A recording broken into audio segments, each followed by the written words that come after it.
First of all, how are you?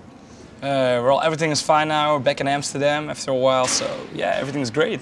Busy day today, but it's a great day. I always like to start in the beginning, so we don't have a lot of time. So quickly, at age 4, you started playing the piano, and then at age 12, around 12, you started DJing. How early did you know that music was the way for you? Well, yeah, as you said, I started playing piano when I was 4 years old, and actually from when I was a baby, I always grew up with music around me. My parents played always music in the house, and I was always dancing to music, listening to music, and well, I don't know, for some reason I was really addicted to music, and when I was 12 years old I discovered dance music in general. I saw a documentary about all the Dutch DJs, and that really inspired me to become a DJ as well. So yeah, actually from that point I started producing my own songs and started DJing with like really shitty equipment in my bedroom, but from that point everything just took off. Do you still have some recordings from that period? Yeah, I still have those recordings, but they were really terrible. Do you ever listen to it? Well, I did like 1 year ago, definitely, yeah. What do you hear? Well, if you look at where you are now, what do you hear? Do you hear the beginnings of it? Well, I think the thing that's really important besides the really shitty mix techniques, for some reason I couldn't understand why I picked up those songs in that order, That was really a thing, was like, how did I come up with that order? But yeah, you grew, you listen to new music, so yeah, over the years you become better and better. And well, you've talked about this before, where you started DJing in clubs around 14 and you had your parents who had to go with you. Yeah.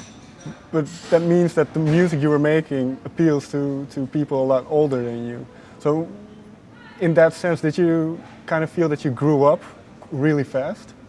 I don't know, I was always like really inspired by, and I was listening to the music that was actually playing in those clubs, and even when I never went out myself, I was still listening and trying to use that inspiration, or those tracks as an inspiration for my own songs. And yeah, I didn't even notice at that age, that when I was 12 years old, that a lot of big clubs in Holland were playing my songs already, even worldwide. And yeah, when I signed my first record deal, started touring in Holland when I was 14, I had to take my parents with me because I wasn't allowed to even enter a club, So they were there since I was 14 till my 18 every single night.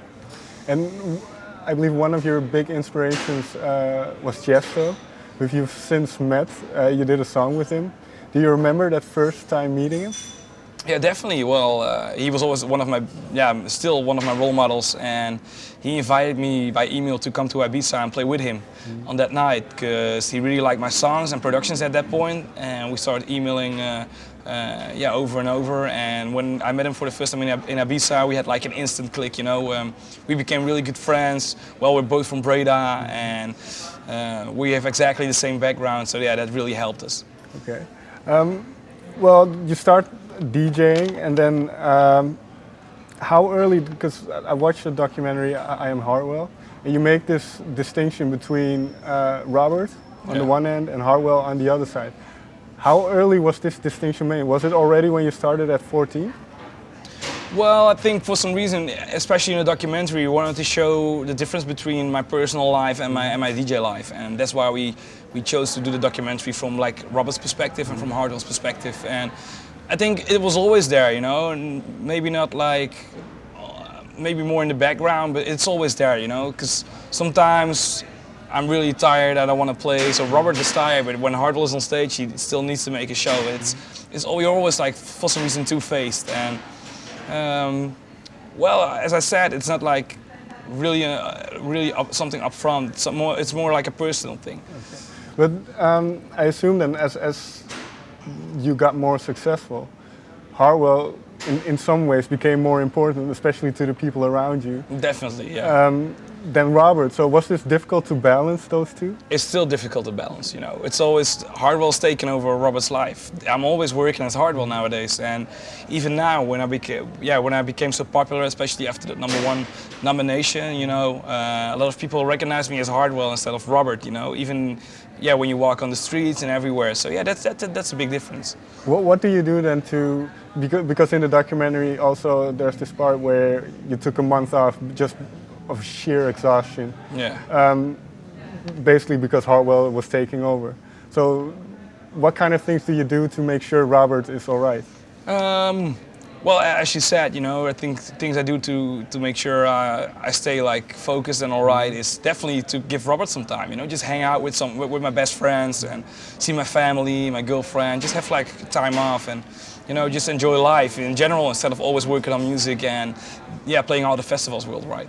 Do you then enjoy music in the same way as Robert and Hardwell? Is that the same way you enjoy music? Yeah, definitely. Well, it always sounds weird, you know. It always sounds like for some reason you're like schizophrenic or something. But of course, you know, I really enjoy what Hardwell is doing. And well, I listen to music every day in, day out, like almost like 24/7. And well, it depends actually on my mood, which kind of music I listen to. But yeah, definitely. I think it's like an inspiration that both of us use.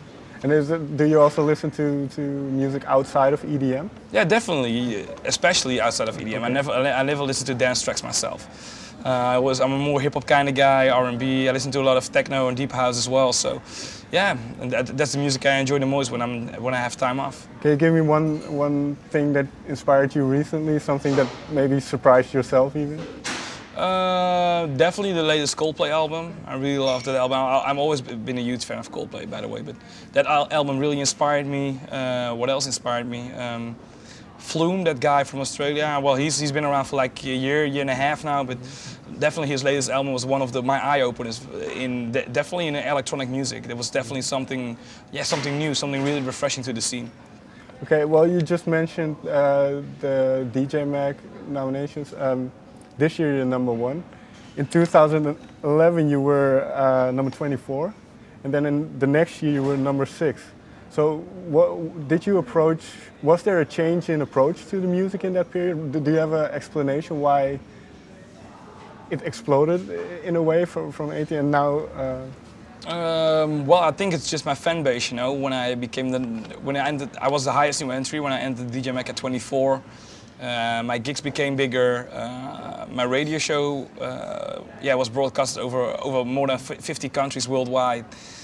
So yeah, I reached out to way more people, even like the festivals. We started the I Am Hardwell concerts. So my records became more popular, and I think that's all those things together, you know, that put me like, or that made me more popular in general. And then in 2012, when you became number 6, did you kind of have the feeling of, okay, now my time is coming, next year it could be? Yeah, well, not when I became number 6. I was at that point way too happy to become one of the top 10 DJs in the world. But after a couple of months, I saw that my YouTube channel was growing the fastest. If you compare it to all the other DJs, you know, even if you looked at the festival apps, I was the most liked DJ or most scheduled DJ. So for some reason, my sets really attracted a lot of people, and well, the result was there. You know, in October they voted me the number 1 DJ in the world. So it was a really crazy year. Do you know remember where you were when you found out? I came from a long America tour, and my management and my family was waiting on Amsterdam Schiphol on the airport, and they were like, "You made it! You did it!" I was like. Wait, what? Yeah, you know, what's happening? Yeah, you're the number 1 DJ in the world. It's like, whoa. And that was just 1 week before the official announcement. So yeah, that was a really stressy period. But a good period. A really good period, yeah.